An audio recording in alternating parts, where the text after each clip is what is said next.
Very happy to be here. It's been all the good stuff that has been presented by the two previous industry players. And of course, congrats to Ethiopia, you've been long waited. In a short, Airtel, what's our vision with mobile money in data? Before even starting, let me say this. When we saw velocity as being the key theme, and I told it to Brian, we're actually very happy. Because isn't it what we're all here for? What do we want? More transactions, more customers, higher value of transactions, yield, not to play around with too much, and then successful start. Now at Airtel, what we're trying to do is to build around the 14 countries a very clear strategy, simple, that could speak to the customers and also easy to execute within our teams. But before going into what might sound complex, because when we hear about fintech, mobile money, she said it right. It all starts with the obvious, the mobile phone, which is the most common, easy access to digital, to financial transactions. And we might disagree on a lot of things, but agents and customers agree to say that use a mobile phone to do my transactions. So that's why, let me start with mobile money. What is it for us? Simple payment service around which we build a full suite of payment ecosystem. Basically allow customers to do all the things that have been said previously by the other industry leaders. We leverage onto the penetration. What are we talking about? We're talking basically a continent of 1.4 billion, right? Projected to have about 1 billion VIP customers, at least, in the next 15 to 20 years. Though, we only have about 2, if you take it over 10, you've got 2 people who are using your mobile money. So it's still extremely, extremely low. And that's why, across our footprint, what we've been doing, we've been, first of all, going to the basics. Because to build up every strategic, we need to have a baseline. So that's our baseline we'll be building from. And again, coming back to the numbers, and why do we justify our actions like that? You have roughly year-on-year about 18 to 20% growth. Either in terms of mobile money users, launch services. Something that we do not necessarily focus on is actually the number of mobile money initiatives that fail.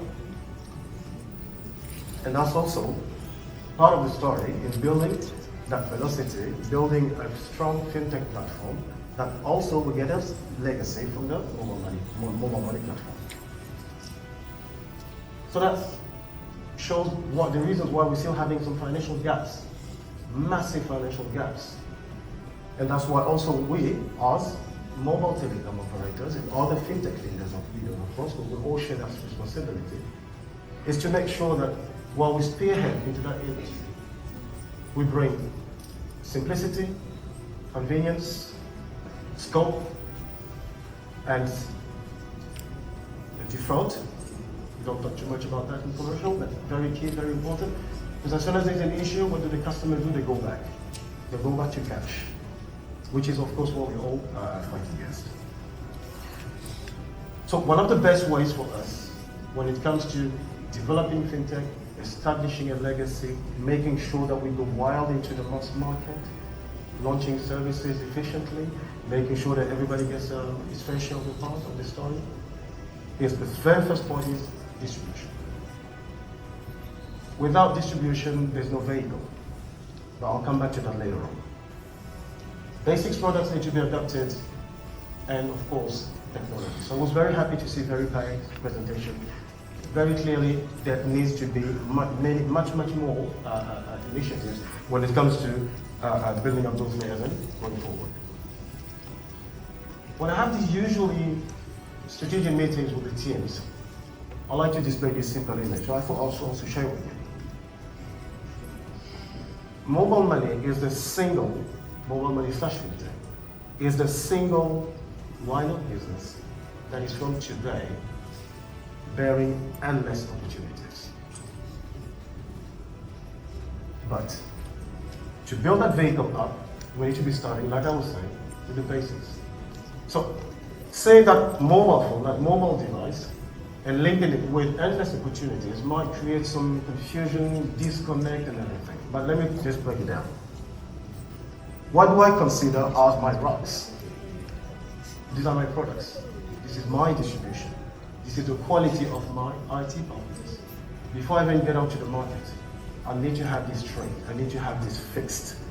I need to have a smoothness interaction between the teams that drive it. Because as fintech, of course, we have this separate entity between the fintech and GSM. And Selling said it before, it can bring up some friction. And those friction, unfortunately, if they're not processed properly internally, they'll create discomfort into the market. So that's my rock. My people. That's everything, what I call the soft science. Have so many brains usually into a room. The pricing has to be A, has to be B, has to be C. Completely forgetting about what the market actually is driving as price acceptance, as price distortion. So we need to get this right. Otherwise, your rock just goes out the window. And the second, and that's where the endless opportunities comes in. We need to be able to scale up the service to any partner to make sure that when it comes to IoT, when it comes to insurance, when it comes to merchant ecosystem, when it comes to loans, people can seamlessly integrate, and we remain consistent with our drive, with our baseline that is again accessibility, pricing, distribution, simplicity through the offer, and availability to other people who get through that. Now, that simple image actually takes you a year, minimum, because you need to keep going through it over and over and over again. And why is it important for us? Because for us, building this will deliver velocity that is a shared prosperity to all the actors. Because what we're talking about billions of transactions.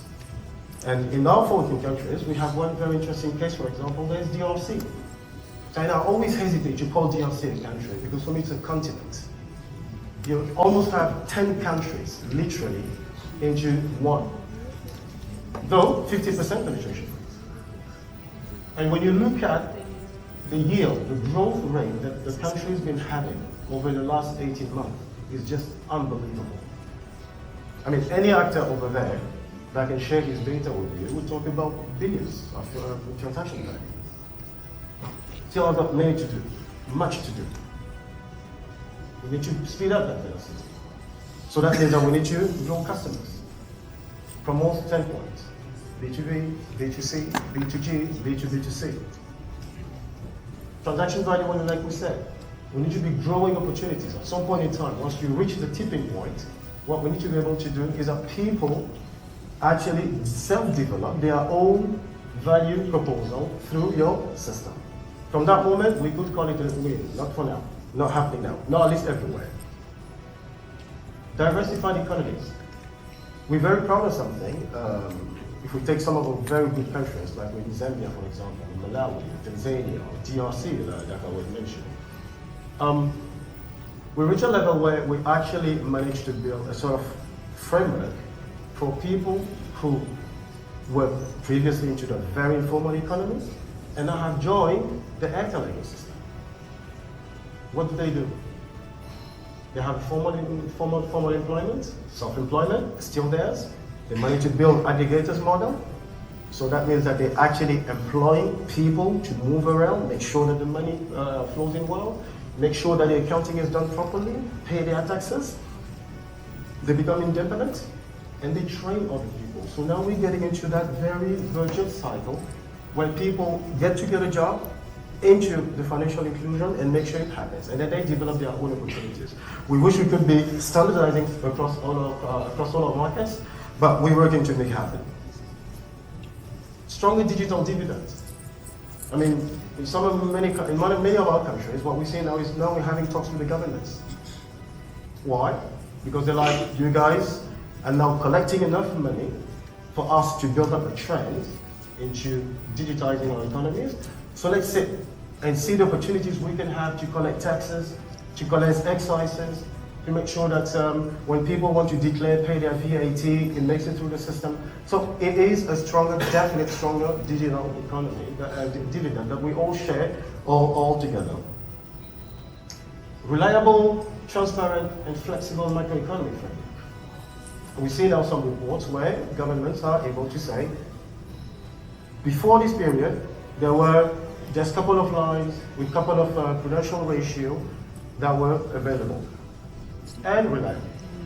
But ever since we've managed to build up those elements and build traction around those, then we are in a position to have a much improved discussion with the various macroeconomic leaders and make sure that whatever initiative we build on, we also have some support into it.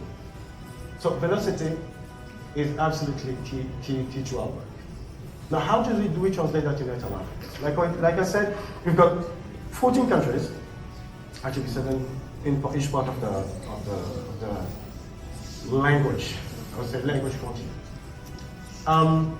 The first part across all of it, I mentioned it before, is distribution. So what we did, we actually provided to all our 14 markets a standardized distribution model, just to make sure that we get it right, and then people can also fast track it to adapting it. So one of the elements that you see here is the AMBs, what we call AMBs. So that's our Airtel Money branch. It's basically small banking branch, handled by independents. They run their business through it, and it sets up a clear reference for any of these local markets, local shops, where people can come, do their transactions, and leave with the standards of what Airtel provides. Now, not every place can accommodate an AMB because of council taxes, even location. So what we do, we deploy smaller units that we call the kiosk. There are also some other industry leaders that have been deploying all over the countries and all over the markets, but building very good traction around it. And of course, these two being exclusive, we can't be driving a mass market product expecting velocity if we're just being exclusive. So on top of this, because the reason why we also want exclusivity, we want to make sure that the standards are applied. So that's why we create a reference when we're talking about money, so very sensitive. So if not possible, then we deploy the multi-brand outlet. And that's where we also drive penetration through our different markets. The second layer, once we get that, is of course the partnerships. And yes, that word has been coming across through all the 3 presentations. Very key, very important. It has to be 360-degree partnership, let's call it. And that is something that we commit to do. So if you look at all the, and we do share some of the partners across all the industries, which is very good, because it brings us some best case scenarios, best practices that we can share across. And I do believe that that's part of the job also that we have into building that velocity throughout. Updated technology. We spend a lot of time to make sure that whatever promise we bring on board or out to the market, that is backed up by very strong, very secure technology. And technology is not only the platform, but we're also talking about connectivity, quality of connectivity, the APIs, and even the quality also of the platform.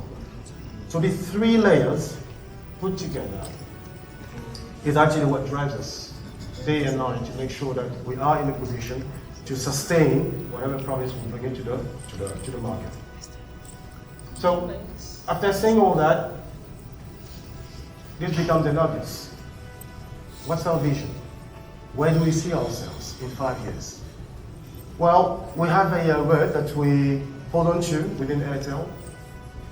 Our objective is to be the most valuable operator across all our 14 markets.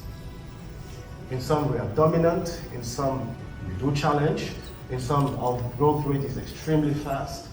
Across the board, we want to be the most valuable. Because what we want is to be the device when it comes to using our device of choice, and the service when it comes to mobile money and GSM of choice. When it comes to mobile money particularly, our value proposal that I've already mentioned around simplicity, accessibility, security, also need to be coming with availability throughout. And I said across the board, government, partners, in different markets. So that's why we go from 1 to 5. We build agents, grow our customers. GSM knows exactly how to recruit them, and recruit them massively. So we need to make sure that we just let there. Enterprise and digital portal, and the merchants develop. So very happy again to have seen that. And the fintech expansion.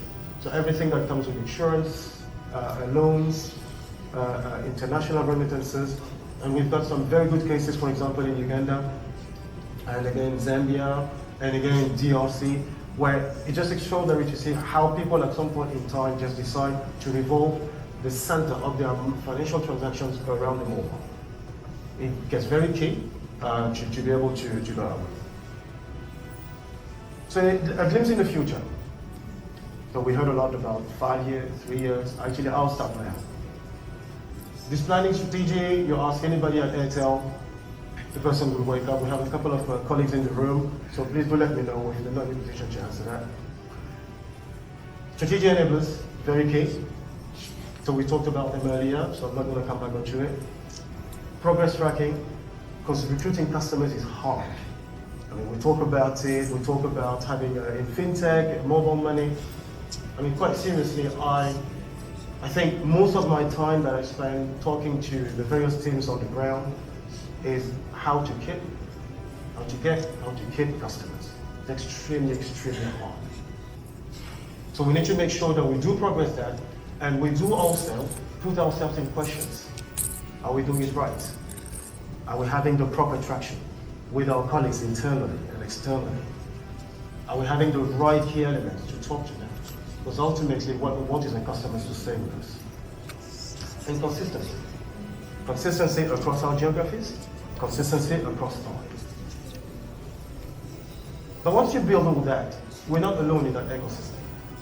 We talked about other operators, we talked about partners, but we've seen in some of our countries where some risk elements, strong risk element actually, might be popping up because there could be some misunderstanding of how that velocity that once created should be benefiting all parts of the ecosystem, or how it should be triggered, or how it should be maintained or sustained. So that's why it's very key to work with the government and the central banks and to explain to them velocity. Yes, it is proportional with that revenue growth. That is not the revenue. Velocity is just the level of acceptance of mobile money, fintech, within a particular geography or across the geographies. It's just that margin that it gives you. Now, how you use that margin to make revenue is up to each player. So it has to be important. And I think that us as industry leaders need to be spearheading that communication, that move towards the organization that regulates us. We also need to keep developing opportunities. We need to keep developing opportunities. We talked about collection, we talked about disbursement. I mean, at some point in time, the only link between a city and a rural area is actually mobile money. It's just that. There's no bank, there's no facility, there's nothing. There's not even internet sometimes. So the only way you can be making your transaction throughout will be the mobile. So that means that we need to be developing value proposals. Building bridges. By doing that, what we do, we build bridges. And once you build bridge from point A to point B, and people do acknowledge and assert that, you free home. But it takes a lot of work. And coming back again to the taxation, because I think one of the biggest threats that we have today on triggering that velocity is a not so well thought taxation scheme implemented at the wrong time. You do that, you kill the business. We've seen some of the countries where unfortunate initiatives were taken, and I think 5 years after, and of course discussion has been happening to try to remove it, but it's never completely removed. It's reduced, but 5 years after the implementation, we're still not back to the 100% velocity before it was implemented. So it is extremely important, particularly in this area of inflation, and economic crisis. Mobile money might be one way. People could be thinking that that should be the solution of the problems. It is not. And I think that from the people from within, it has to be very clear. It has to be very clear that velocity, like we said, shared prosperity, the only condition to that is to make sure that we widen up all the channels and we are in a position to put the tax at the right levels and at the right time. And of course, this is a lobby that we at Airtel are committed to with the various international organizations and also regional one, as we keep exchanging with them. And compliance, customer protection, clearly there. The customer feels threatened, no way the velocity will be threatened. So that means that we have an absolute responsibility as industry leaders to do that, and the Airtel is 100% committed into it. So in a nutshell, this is where we stand. And the reason why we're saying it today, well, we see our logos. They're higher, faster, and stronger. So let's make it happen. Thank you all.